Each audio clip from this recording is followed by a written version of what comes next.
Pois arrancamos o Comer e Falar de hoxe, moi especial este Comer e Falar, non vos lo podedes imaginar e pouca xente pode imaginarse o especial que é para min este Comer e Falar de hoxe, porque a nosa protagonista é unha persoa moi especial para min, teño que decilo, a que levo seguindo moitos anos, pero é moi especial porque nos seus inicios profesionais tiven a oportunidade de compartir espazo con ela.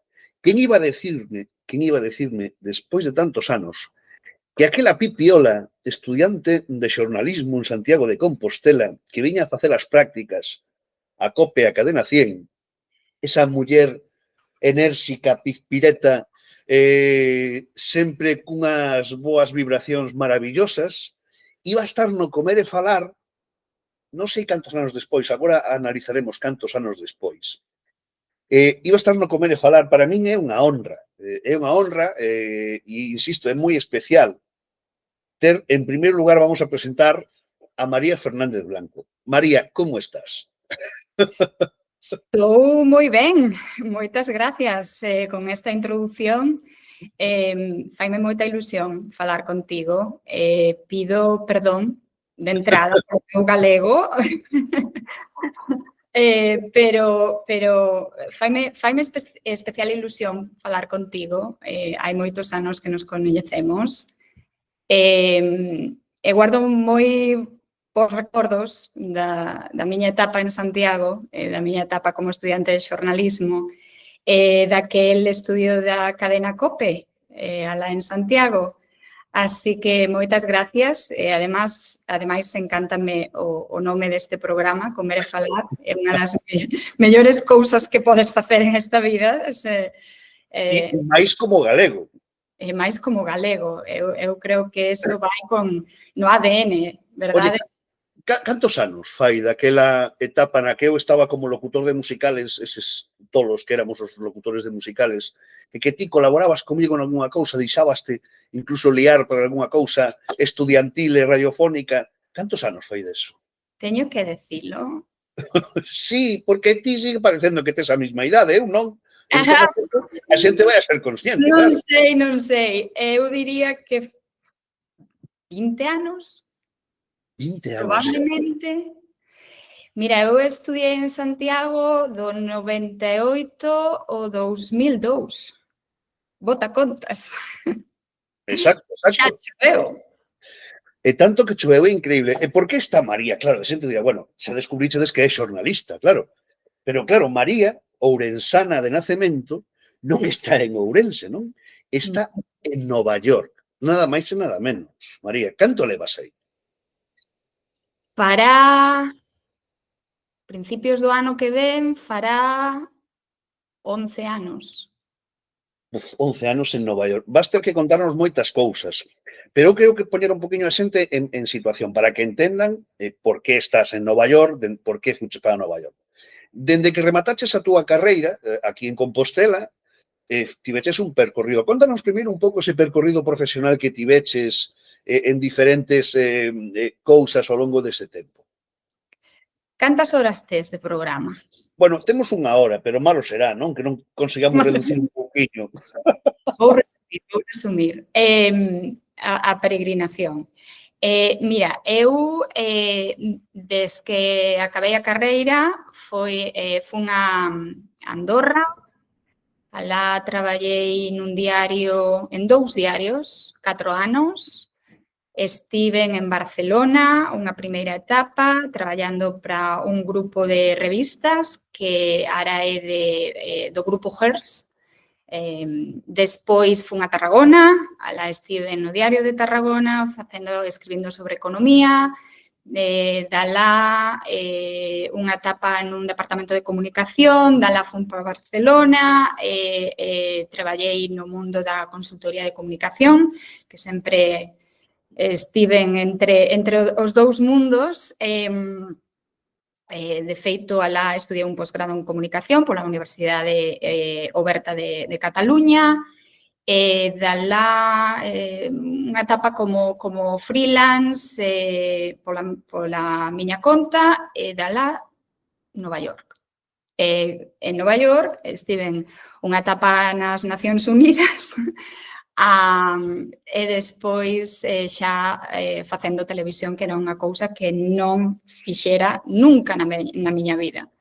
Era novo para min, estiven facendo televisión durante 10 anos. Máis que prensa escrita, que era o que máis me gustaba e polo que estudiei a carreira.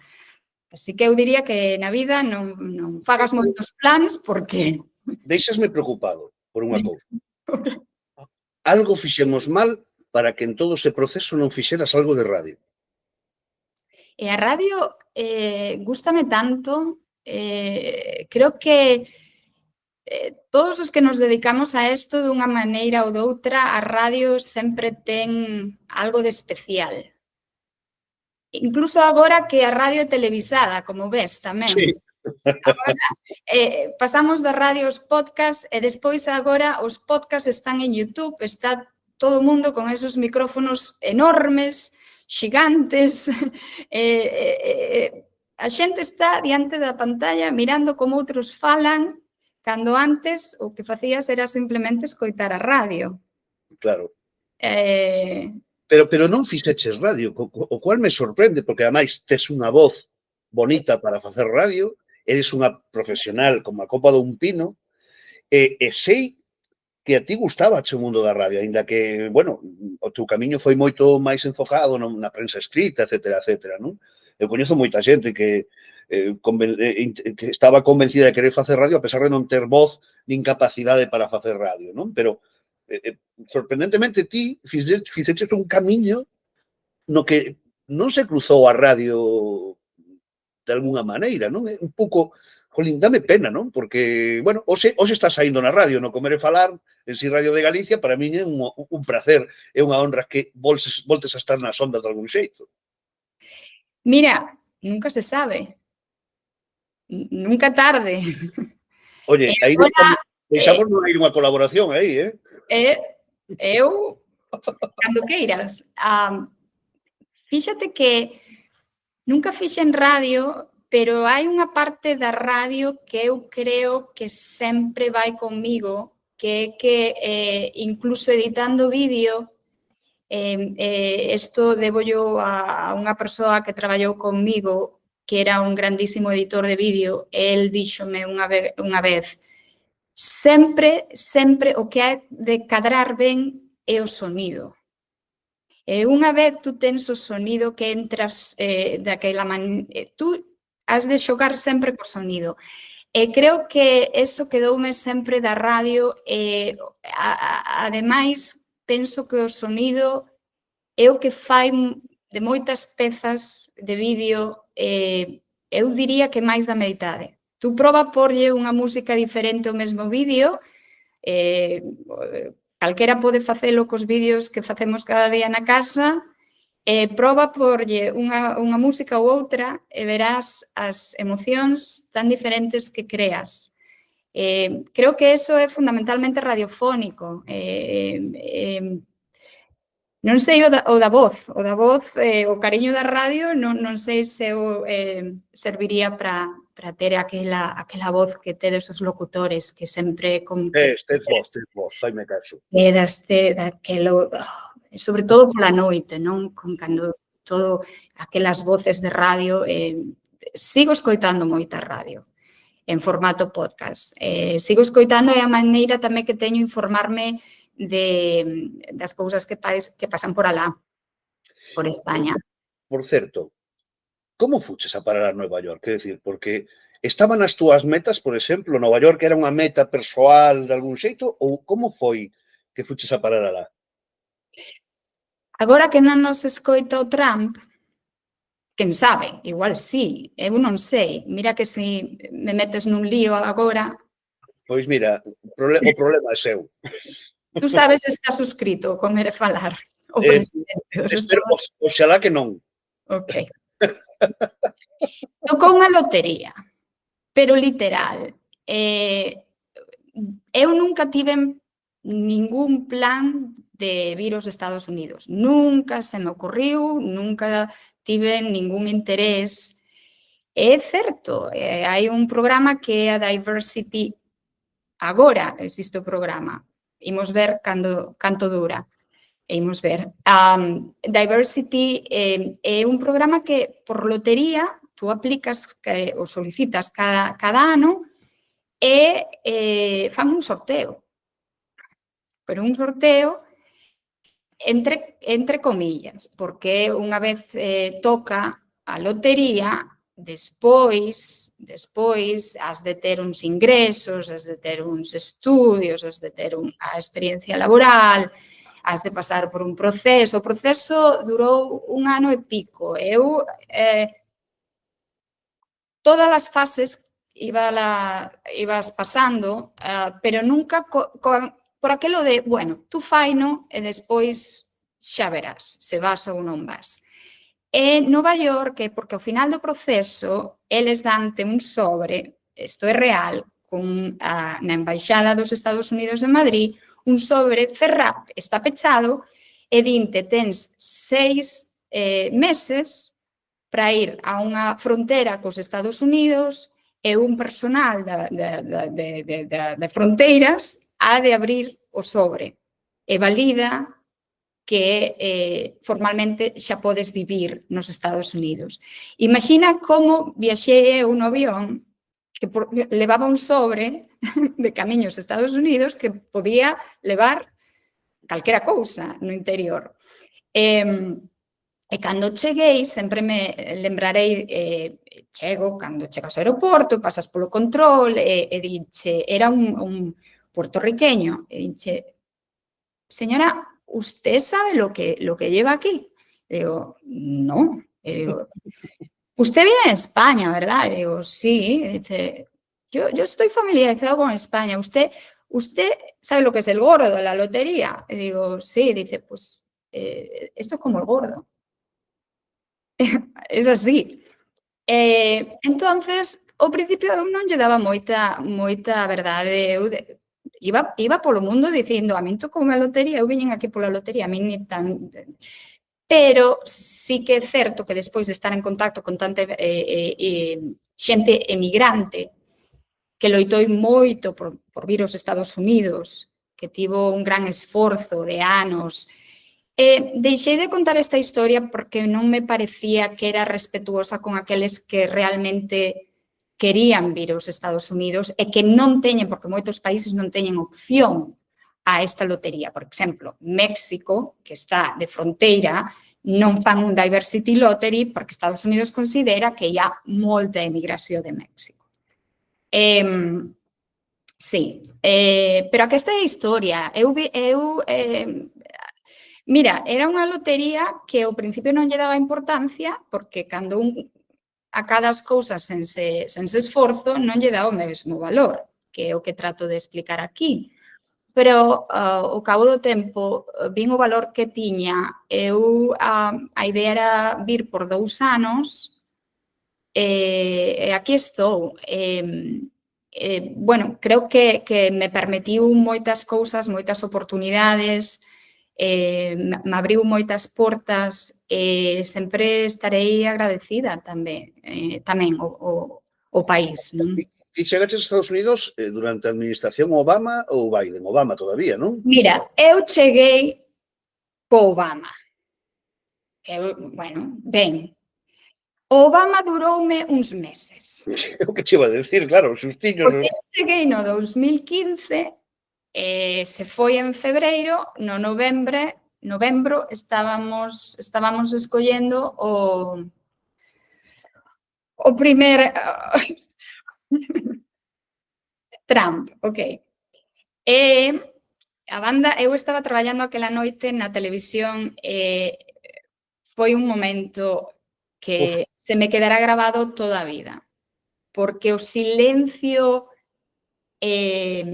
Nova York é a capital dos medios de comunicación. Eu podoche dicir que daquela ninguén sabía ou podía imaginar desde Nova York, que despois eso estudiouse moito, de por que os medios en Nova York non souberon ver o que estaba pasando no resto do país. Porque o silencio era tremendo. Porque, de feito, nós enviamos os reporteiros, o mellor reporteiro enviou o que vai gañar. Estaba na festa da Hillary. E resulta que pasou o que pasou, que todos sabemos o que pasou. E despois, o Biden, agora, parte 2, non? Imos a fondar, teño moito interese en falar contigo, claro, quero falar do teu traballo e dos premios que recibiches ademais nestes días, e por eso quería un pouco falar contigo, pero tiña moitas ganas de falar destas cousas que están pasando aí co análise dunha persoa que o vive de preto, unha compatriota nosa que vive de preto todo isto, que está pasando aí. Claro, eu sempre digo que Estados Unidos ten a capacidade de superar sempre a ficción, non? O sea, todo, que decía, a realidade supera a ficción en todos os aspectos. Por eso, claro, fan tantas películas, claro, porque teñen suficientes historias para contar que superen que supera a súa realidade, supera sempre a ficción, non? E a verdade é que estamos nuns tempos que como ser humano estou preocupado. Non quero imaginar como xornalistas que vivides o día a día, e ti, destos 10 anos, ten que ser unha tolemia. Por eso quería falar tamén un poquinho desa perspectiva que ti estás vivindo aí, precisamente na perspectiva como cidadán e como xornalista, non? Porque son dous aspectos moi importantes. Imos a facer unha pequena pausa no programa de radio de Comer e Falar. Estamos en conexión directa con Nova York, nada máis e nada menos coa xornalista María Fernández Blanco, unha persoa maravillosa que teño o gusto de teros no programa e que agardo que estedes disfrutando. Imos a publicidade e voltamos enseguida no Comer e Falar. Os que estamos vendo o vídeo estamos facendo a pausa na radio, pero aquí seguimos os dous. Efectivamente. Entón, ese truco maravilloso que é o da radio, voltamos a publicidade. Estamos de volta no Comer e Falar neste segundo bloque, nesta charla que estamos mantendo cunha profesional do xornalismo que vive galega, de Ourense, que vive a outro lado do charco, literalmente, en Nova York, e que está desempolvando o seu galego, co cual me dá unha alegría todavía maior. Tranquila, estou convencido que te van a recibir cos brazos abertos na casa, non te preocupes, María. Vou traducindo, en realidade falo moitísimo máis, e moitísimo máis rápido. Sei, non. Pero eu sei que deste xeito o que estou facendo é un favor a toda a audiencia, porque así non falo tanto. Non, é da gusto escoitarte falar. Realmente estou falando contigo, e falaba contigo antes de gravar, e me lembraba, tiña boas lembranzas das charlas que tiñamos fai 20 anos, precisamente naqueles tempos novos teus, non? Que foi maravilloso. Estábamos falando, María, de que ti tocouche a parte final de Obama, o primeiro round do Colorado, Biden e outra vez o Colorado. Claro, unha cousa é que nós vemos a televisión aquí, non? E o que nos chega e ao final eu creo que o mundo da comunicación ten unha asignatura pendiente en canto a objetividade. Estamos nun momento xornalísticamente falando moi convulso. Eu estou tremendamente decepcionado, non? Que o que ocorre ca prensa en xeral aquí en España e o que ocorre tamén a nivel internacional, non? Como estás vivindo ti tanto esa primeira etapa como esta segunda, que realmente isto é xa, me parece, unha situación tan dictatorial por parte deste elemento? Como estades vivindo todo isto que está ocorrendo? Moi boa pregunta. A primeira etapa... Espera, porque perdimos de repente o son. María, non sei se me escoita. Perdimos o son. Sí. Ahora sí te escoitamos, perdoa. Resposta outra vez, perdoa. Sabes que pasou? Que algúns teño uns auriculares conectándose as maravillas da tecnoloxía, que se conecta todo Bluetooth. Vale. Escoitas vale. Agora, sí. A primeira etapa cunha óptica moi periodística. Todo o que dicía Trump había que contalo. Era intentar facer as mesmas cousas que faríamos con outro presidente. Trump dixo, Trump afirma, Trump... Eu acabei agotada. Agotada porque despois veu a pandemia. Recordeu non sei se os lembrades da lexía é que estaríamos aquí todo o día. Eu creo que agora estamos nun momento moi diferente, porque temos os medios que nesta ocasión son moi conscientes do que está pasando, pero están sendo, se podo utilizar a palabra, extorsionados. Completamente, quero dicir. Eso Porque tamén o vemos aquí. ao final, os medios de comunicación son grandes compañías que teñen uns accionistas, que teñen uns señores que non necesariamente son xornalistas. Claro, cando tes sobre a mesa a decisión de el vaime demandar ou podo perder suscriptores se fago que el me di, está en unha situación moi complexa. E poden verse moitos casos, o máis recente o que lle pasou co humorista, que como é unha compañía que depende de Disney, Disney perdeu todos os suscriptores do canal de Disney, do canal de Hulu, de series, todo porque habían cancelaron o humorista. Os medios danse conta do que está pasando, non sei se teñen os mecanismos para loitar. Despois temos todo o que é o internet, que aquí hai moitos xornalistas que están virando a crear contido no internet porque senten que teñen máis liberdade. Pero ata agora eran fundamentalmente republicanos, conservadores, que utilizan as plataformas das redes sociais como, obviamente, canales de propaganda, porque é propaganda, non é información. E despois, no día a día, hai moito que o peor que lle pode pasar a unha sociedade cansancio informativo, esgotamento, non queren escoitar as noticias, pero acaban escoitando o que reciben das redes sociais. Creo que é moi similar ao que está pasando en España. E o que crea, ao final do día, é unha sociedade dividida, que tamén está pasando en todo o mundo. Non sei se estás de acordo comigo, María, que o primeiro paso para xenerar unha división real e palpable na sociedade foi a pandemia. Porque aquí se viviu, durante os primeiros meses da pandemia, empezouse a vivir o que ahora estamos vivindo na sociedade en xeral, non? De repente, estaban os que botaban a culpa ao goberno e os que estaban a favor do goberno. Pero se abriu esa brecha tanto durante a pandemia, que a min sempre me fixo gracia aquele de saliremos mellores. Eu sempre digo que os que eran malos saliron moito peores todavía, pero de que salimos mellores teño miñas dúbidas. Pero a pandemia marcou un serio impacto nas redes, no internet, precisamente porque se fixo protagonista máximo da sociedade, porque a xente non podía sair da casa. E eu creo que aí naceu esa división que agora é tan encarnizada que estamos vivindo en todo o mundo. O algoritmo é moi cruel. O algoritmo eu vexo coa xeneración dos nosos pares, sobre todo. Os nosos pais o que facían era que estaban acostumados a ver a televisión e agora ven YouTube. E pensan que todo o que sae no YouTube é certo.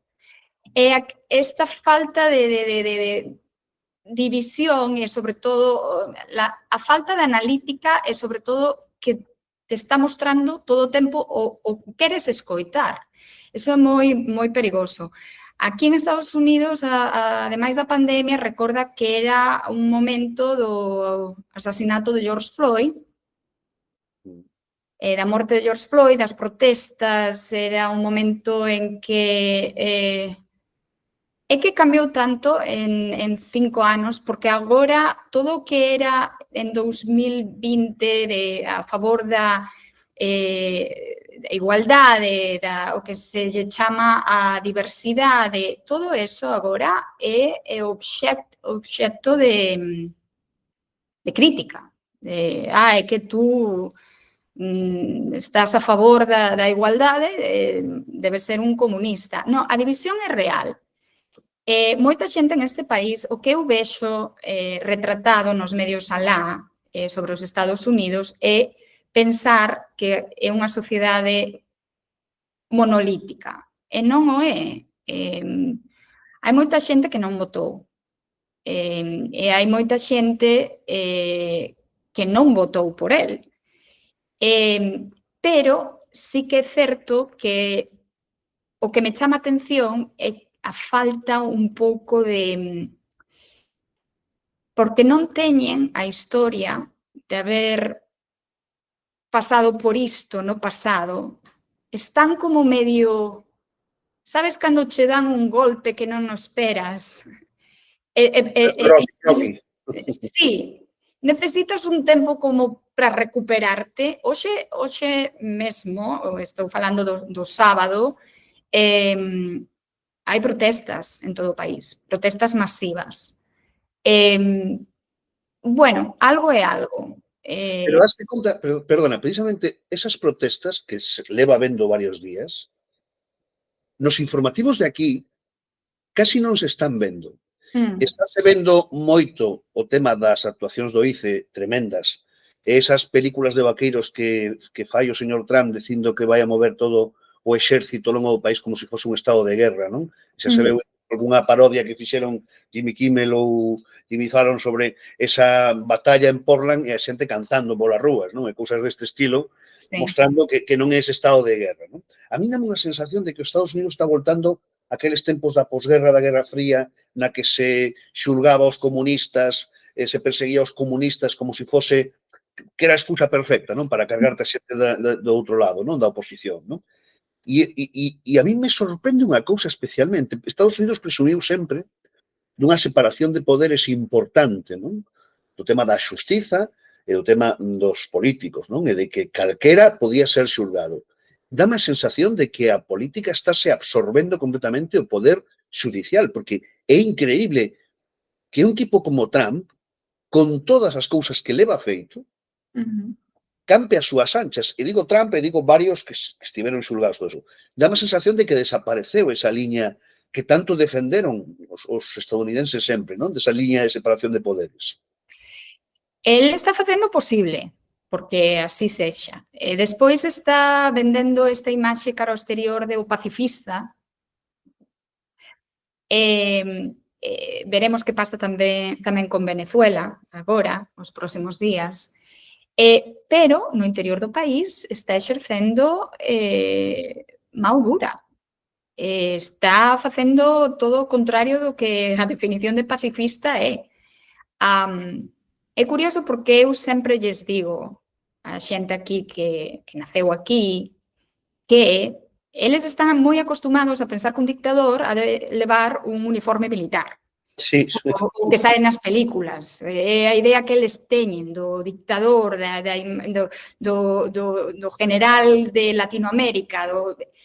E non fai falta. Costoulles moito entender que dar por sentado os dereitos e os valores que situaban a Estados Unidos como o líder da democracia que tanto vendían, non son gratuitos. E creo que aquí a mensaxe é moi extrapolable ao resto do mundo. Creo que en España tamén fai falta recordar que os dereitos non é unha cousa que un nace con eles, non, son o resultado de moitas loitas, de moitas xeracións anteriores que non se poden dar nin por sentado, nin obviamente perdelos porque pense un que, bueno, a nivel individual estará millor se directamente non se preocupa polo que pasa no resto da sociedade. De aquí ao comunismo hai cantos kilómetros de pensar que vives en unha sociedade na que tens que contribuir a pensar, bueno, isto é comunismo.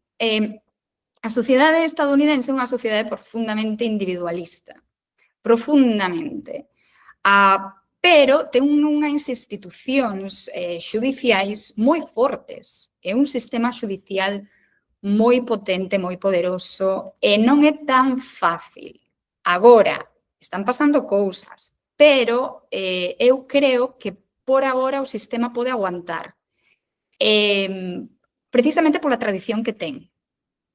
Eso non quita que os intentos estén alá. E que unha vez que tú desestructuras ou desmontas ese sistema, non é xa o Trump, é os que veñen despois do Trump, que xa poden decir, non, é que agora, por exemplo, agora non temos, o goberno está pechado, polo tanto, hai moitos traballadores que non están recibindo o salario, non? Sí. Pero, en cambio, ele estálle enviando o salario a Guardia Nacional. Este sí, pero estáse pasando o Congreso por diante.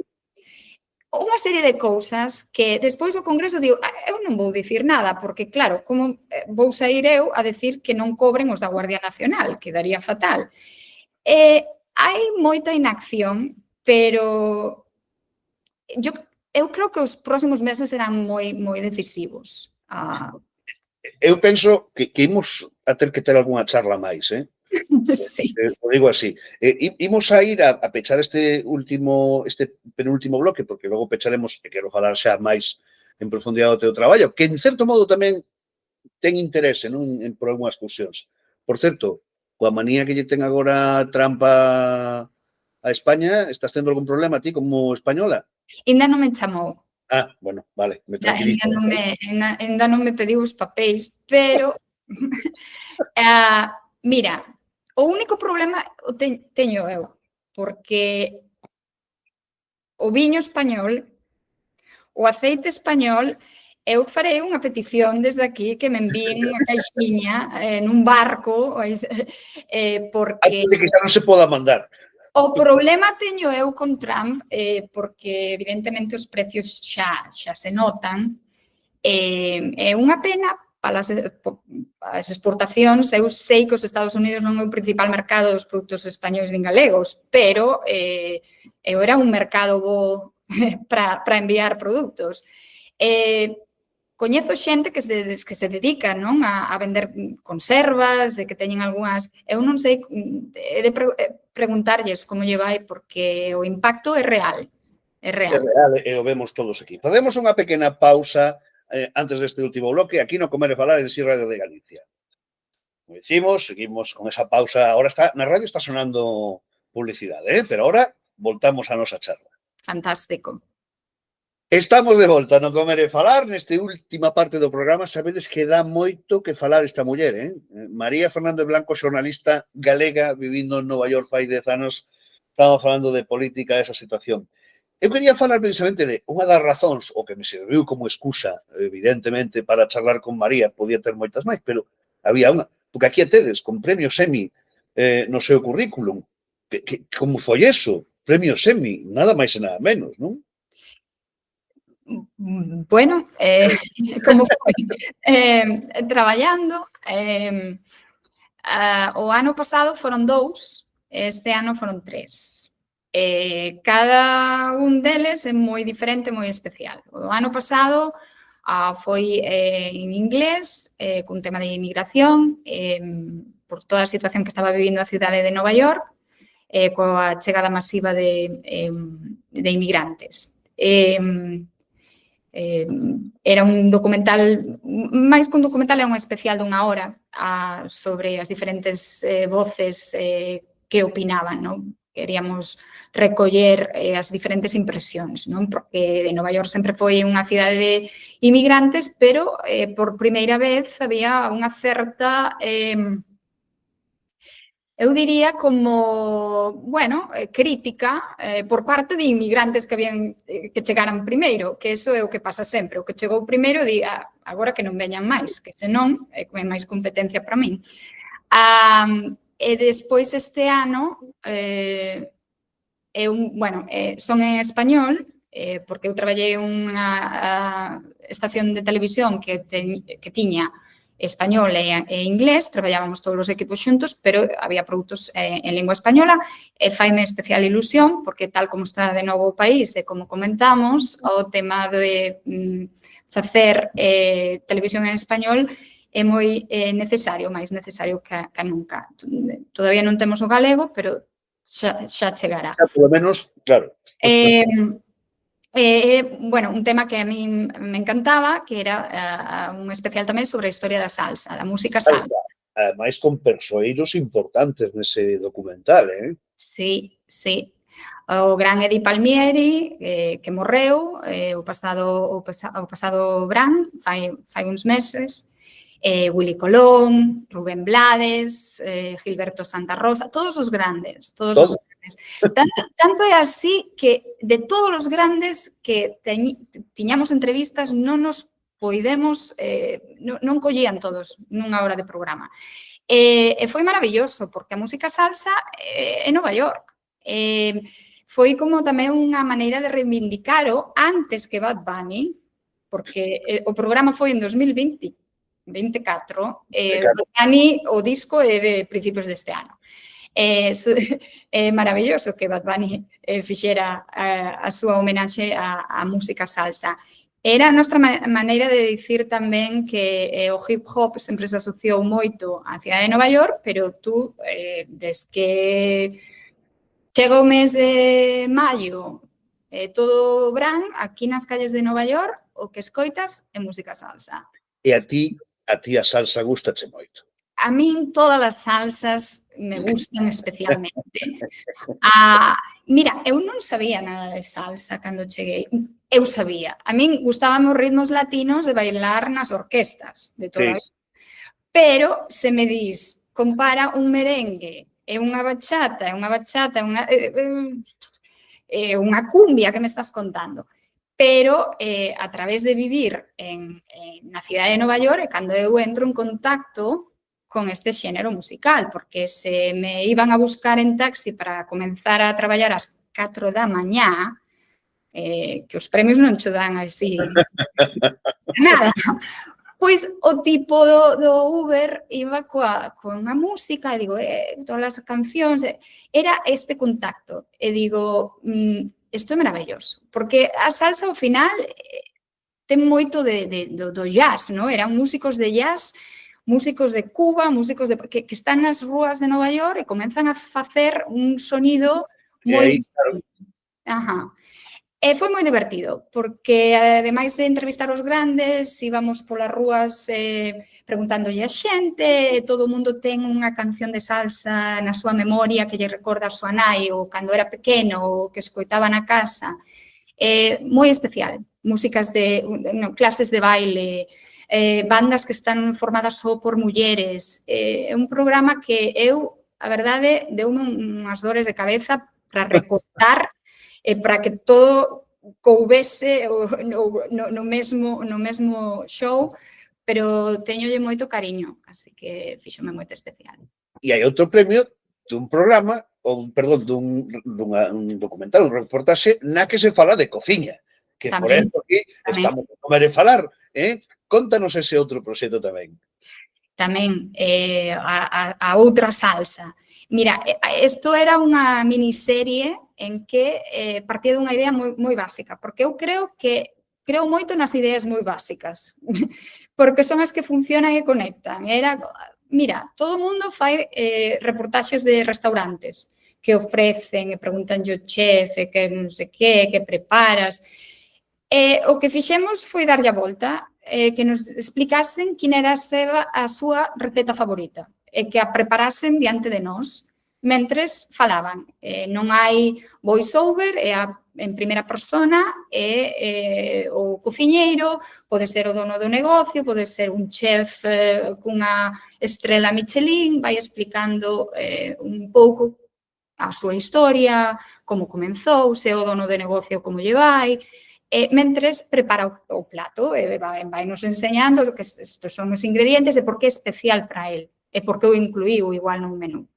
Fixemos desde un food truck, do típico que vai todos os días vende arepas, ata estrelas Michelin en Midtown Manhattan. Así que... E ese foi outro que recibiu o premio. Tamén. Que atopaches, porque a maioría son latinos, non? Os que Polo que Sí. pude ver un poquinho en algún trozo que vin. Sí, todo isto era para parte do canal de televisión en español. Pero era moi divertido porque tiñamos xente que tiña negocios que de comida texana. Un dominicano, eu recordo que o que feia era barbecue. Has de ver as colas que te o dominicano facendo mac and cheese, porque lle bota todo o sazón e todos estes sabores da cociña dominicana, pero todo versionado ca cociña de Texas, o barbecue. Entonces, claro, todo o que sexa novedad, sabores novos, bueno, ele está triunfando. E toda esta xente, María, todos son profesionais latinos vivindo en Nova York, en Estados Unidos. Agora mesmo todos están preocupados, non? Quero decir, o que leva aquí moitos anos como o que leva poucos, agora mesmo todos os profesionais que ocupan un montón de establecementos e traballan e dan traballo, están todos preocupados. Quero decir, ningún ten unha sensación de tranquilidade, non?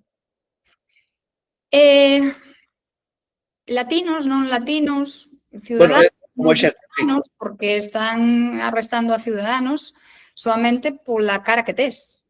Como che pegara un pouquiño sol, xa es sospeita de que igual non és ciudadano. Como teñas un acento, como podo ter eu, creo que eso, ademais da economía, non olvidemos que os datos están como que, bueno, todo ben, pero hai moita preocupación pola economía. Pensa, ademais, que moita xente todavía, eu estou pensando como estará, non teño aquí esta información, o peso mexicano, pero o dólar baixou. Por lo tanto, as remesas que envían moitos inmigrantes de Estados Unidos, mira, que este sería un bon tema, saber como están o tema das remesas, porque a xente, o dólar xa non ten o mesmo valor.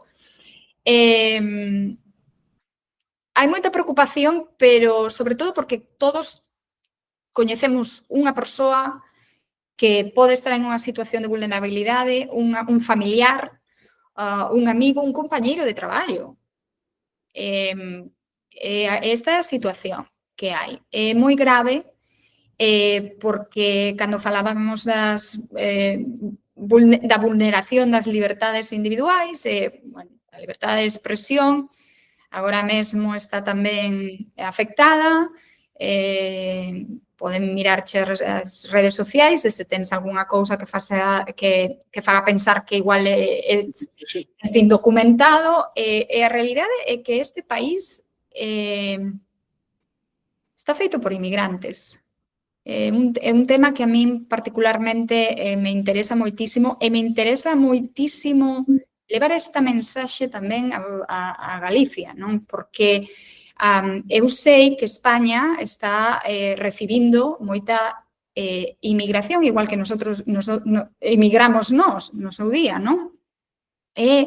Non me gustan moito os discursos que escoito algunhas veces, porque o único que me demostrou a miña experiencia, non a miña particular, pero vendo o que pasa ao meu redor, a inmigración non trae outra cousa en xeral que prosperidade económica, cultural.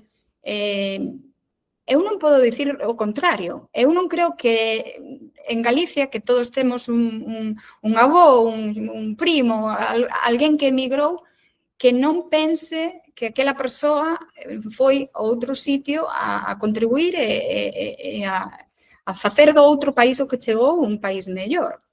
Todos os que me digan, es que hai algúns que rouban, bueno, tamén hai algúns que naceron alá e tamén rouban. Claro. En este tema son moi clara, porque é a miña experiencia. Claro, e por que é unha realidade? O sea, quero dicir, todos estes discursos de odio que se están fomentando, todo eso, eu sempre digo que non é culpa de que nos di, sino de quen os cree. Entón, ou somos un pouco máis adultos como sociedade, non somos capaces, porque desgraciadamente sinceramente, isto digo ademais con total tranquilidade, seguimos funcionando como borregos, igual que de repente escoitas a rapaces ahora de 16, 19 anos dicindo que temos que voltar a un franco cando non saben nin o que se sufriu aquí, pero bueno, en fin, temos moito traballo os xornalistas, temos moito traballo por diante, se nos deixan facelo. Por certo, María, creo que estás iniciando un novo proxecto, un novo camiño, que faz agora mesmo? Mira, agora estou traballando pro Estado de Nova York, Oh, o goberno. É moi interesante que preguntes isto despois da conversación que tivemos, porque estou na Axencia de Dereitos Humanos. vaya. Sí, é un momento moi interesante. Quizáis por eso me interesaba en particular este departamento. O departamento, digamos, a Lei de Dereitos Humanos de Nova York é do ano 45. É a máis antigua de Estados Unidos e tamén a que ofrece máis proteccións a todos. Tú non podes ser discriminado no teu traballo por edade, por xénero, por raza, por... bueno, foronse engadindo máis co paso do tempo. Entonces é a axencia que se encarga de que se algún foi discriminado no seu lugar de traballo ou é porque resulta que teño 55 anos e votaron non sei que, eu creo que sí, que por un tema de idade tú podes ir á axencia e estarías protegido por esta lei. Que pasa? Que con o momento no que estamos é interesante porque, de novo, a lei estaba lá, existía, e agora é ai, que ben que temos no Estado de Nova York, porque recorda que os Estados Unidos son un sistema moi federal e os estados teñen moitas competencias, moitas máis que as autonomías alá. Entonces é, bueno, constante tamén o día a día entre os que pensan que vivimos en Nova York e os que pensan sodes todos uns progres e xa está ben, co dos baños e co do, bueno, o dos baños de que poidan ir homes ou mulleres, bueno, eso é unha parte moi pequena do que di a lei, pero os que queren criticar, critican por todo. Entonces, a resposta, no meu caso, que non é a resposta do goberno, eu sempre digo, se non queres ter dereitos, cambia de estado. Claro. Pero tamén está pasando mesmo, a división non é soamente Nova York son todos dunha línea política, non. A división está pasando en todos os lados. Mesmo na cidade de Nova York hai barrios que votaron por Trump. María, que se nos acaba o tempo, me queda menos dun minuto, pero que gustaríame que voltemos a falar, non sei, xa estaremos en contacto, xa iremos vendo como vamos facendo cousas, igual un día te pido que me fagas unha reportaxe sobre o Tomiño, que imagino que estará aberto todavía. O Tomiño é fantástico. Por eso, pois entón, aí quedamos. María Fernández Blanco, Nova York, xornalista galega de Ourense, nada máis nada menos, no Comer e Falar. Un privilexio, un luxo e un verdadeiro placer terte aquí. Moitas gracias, o placer é meu. Gracias. Pois despedimos, non queda tempo para máis. O Comer e Falar voltará a día. Xa votamos o día. Efectivamente, pero voltaremos semana que ven con máis cousas. O sabedes, ruta de etapas da Casinha do Caurelio comeza a semana que ven. Estaremos aquí no Comer e Falar falando deso. O saúdo de Xosé Manuel García, foi un placer como sempre. Chao.